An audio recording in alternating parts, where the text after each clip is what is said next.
నమస్కారం. గర్భాశయ ఆరోగ్య పరీక్షల గురించిన ఈ విశ్లేషణకు స్వాగతం.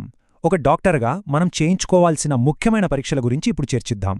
సమస్య లక్షణాలు కనిపించగానే ముందుగా ఏ టెస్టులు చేయాలనేది సరిగ్గా నిర్ణయించుకోవడం చాలా కీలకం. క్లినిక్లో మేము పేషెంట్ బాధలతో పాటు వాళ్ల వయస్సును కూడా దృష్టిలో ఉంచుకునే ప్రాథమిక అంచనా వేస్తాం.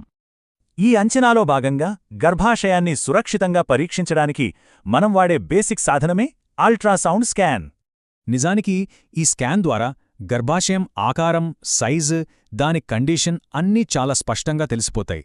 లోపల కణజాలంలో ఫైబ్రాయిడ్స్ లాంటి గెడ్డలేమైనా ఉంటే ఈ స్కాన్ వాటిని చాలా ఈజీగా పట్టేస్తుంది. అంతేకాదు, హార్మోన్ల మార్పుల వల్ల గర్భాశయ లోపలి పొర ఏమైనా మందంగా మారిందేమో కూడా ఇది పక్కాగా గుర్తిస్తోంది. అలాగే సిస్ట్లు అంటే నీటి బుడగలను గుర్తించడంలో కూడా ఇదే కీలకం.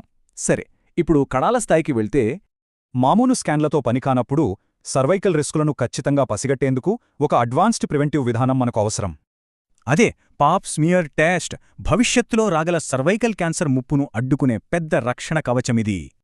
ఒకవేళ సమస్య మరీ సంక్లిష్టంగా ఉంటే మాత్రం లోతైన విశ్లేషణ కోసం డాక్టర్లు ఖచ్చితంగా ఎంఆర్ఐ స్కాన్ని సిఫార్సు చేస్తారు.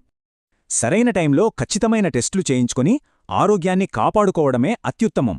మరి అన్ని లక్షణాల పట్ల సరైన అవగాహన ఉందా?